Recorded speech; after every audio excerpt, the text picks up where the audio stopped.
আমাদের আগের যে বিষয়টা হতো যে ইসলামী ফোবিক একটা যে সোসাইটি তৈরি করে রাখছিল, যে কুষ্টিয়া ইসলামিক ইউনিভার্সিটি বলতেও মাঝে মাঝে আমাদের একটা হচ্ছে সীমাবদ্ধতা কাজ করত। আর চাকরির ক্ষেত্রে এমনও হয়েছে ভাইবা বোর্ড থেকে কুষ্টিয়া ইসলামিক ইউনিভার্সিটিকে একটা সর্বোচ্চ মাদ্রাসা হিসাবে দেখা যাইত। আমরা নাহিদ সবই বলেছে, আমি সর্বশেষ একটা কথাই বলবো, আপনারা এখানে যারা আছেন আপনারা সবাই শিক্ষিত মানুষ, আপনারা সবাই শিক্ষিত মানুষ, বিশ্ববিদ্যালয়ে পড়ুয়া, আপনারা অনেক শিক্ষার্থীকে পিছনে ফেলে আজকে আপনারা হচ্ছেন কুষ্টিয়া ইসলামিক ইউনিভার্সিটিতে পড়ছেন। আপনাদের কাছে একটা অনুরোধ করব, একটা সিটের বিনিময়ে, একটু ভালো রেজাল্টের বিনিময়ে নিজের মেরুদণ্ডটাকে বিক্রি করে দিয়ে আমরা আর ওই বাংলাদেশে ফিরে যেতে চাই না, যেই বাংলাদেশে একটা স্ট্যাটাস দিলে রাতের বেলা আবার হচ্ছে রুম থেকে সিনিয়ররা ডেকে নিয়ে গিয়ে হচ্ছে এই স্ট্যাটাসটা দিলে দেওয়াই হল থেকে হচ্ছে বের করে দেওয়ার ঘটনা। আমরা এই জায়গায় সচেতন থাকবো, আপনারা ঐক্যবদ্ধ থাকবেন, আপনারা ঐক্যবদ্ধ থাকবেন, মুক্ত চিন্তার পরিবেশটা উন্মুক্ত থাকুক। আমরা প্রশ্ন করব, বিমত প্রকাশের স্বাধীনতা আমরা নিশ্চিত করব।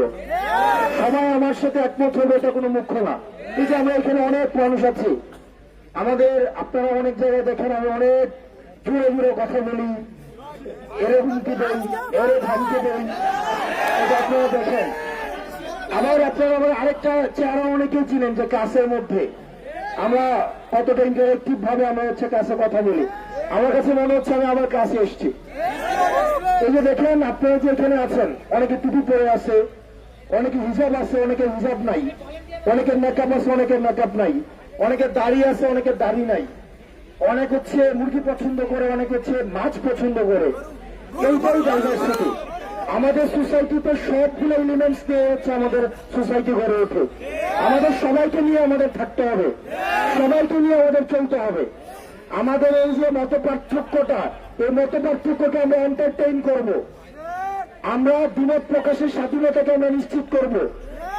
শুধুমাত্র আমাদের সমাজে অ্যাক্সেস থাকবে না শুধুমাত্র ফেসিবাদ, আমাদের সমাজে অ্যাক্সেস থাকবে না আমাদের মত প্রকাশের স্বাধীনতাকে যে রুদ্ধ করতে চায় তাদের সোসাইটিতে অ্যাক্সেস থাকবে না। যারা নিকাপের যেমন স্বাধীনতা থাকবে, আবার কেউ যদি নিকাপ না করতে চায় সেটার স্বাধীনতা আমাদের সমাজে থাকতে হবে। প্রিয় কুষ্টিয়া ইসলামিক বিশ্ববিদ্যালয়ের ছাত্ররা, আপনাদের সাথে আমাদের লড়াইয়ে, আমাদের সংগ্রামে, আমাদের হচ্ছে পরবর্তী বাংলাদেশ বিনির্মাণে আপনাদের সাথে আমাদের দেখা হবে। কারণ আমরা জানি আপনাদের প্রশ্নের উঠে আমরা উঠতে পারবো না, কারণ আপনারা এমন একটা প্রজন্ম, যেই প্রজন্ম আর কোন নেতা, আমরা মাঝে মাঝে বলি আমরা খুব ভুল সময় রাজনীতিতে আসছি, কারণ সেই সময় আমরা রাজনীতিতে আসছি কারণ এই সময় প্রত্যেকটা মোবাইল এক একটা মিডিয়া। সুতরাং এখন যেভাবে আমরা মিডিয়াকে কিছু গত 2-3 দিন আগে মিডিয়াকে আমরা চ্যালেঞ্জ করছিলাম, ওদের হাজার হাজার কোটি টাকার ইনভেস্টমেন্ট, কিন্তু আমাদের 12,000 টাকার এক একটা মোবাইল আমাদের সামনে কিন্তু ওরা দাঁড়াইতে পারে নাই। ওরা আজকে দুঃখ প্রকাশ করে আজকে বিবৃতি দিছে। আমরা এক একটা মানুষ এক একটা মিডিয়া, আমরা এক একটা মানুষ এক একটা হচ্ছে সাংবাদিক, আমরা এক একটা মানুষ এক একটা প্রশ্নকর্তা। সুতরাং আমি 2 জনের চোখ ফাঁকি দিতে পারবো, 10 জনের চোখ ফাঁকি দিতে পারবো, কিন্তু আপনাদের 100 জনের 200 চোখ ফাঁকি দেওয়ার ক্ষমতা আমার নাই।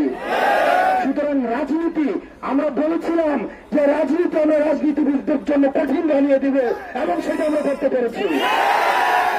ইসলামিক বিশ্ববিদ্যালয়ের শিক্ষার্থীরা অনেকে আছে আমার ছাত্র, আপনারা ভালো থাকবেন। আবার আমাদের শেষে আমরা জুলাই সনদের জন্য আমরা 3 আগস্ট আবার শহীদ মিনারে মিলিত হব, এবং সেই দিন ওই যেভাবে আঙুল উঠিয়ে আমি যেইভাবে কথা বলি আর কি, এখন আমাদের পিছনে ফিরার কিন্তু কোনো জায়গা নাই। আমরা ডক্টর মোহাম্মদ ইউনূসকে বলছি, এই জুলাই সনদ কিন্তু কোন কবিতা না, কোন রাজনৈতিক রেটরিক না, এটা আমাদের পরবর্তীতে বাঁচার সনদ, এটা দ্বিতীয় বাংলাদেশের, এটা হচ্ছে তফসিল।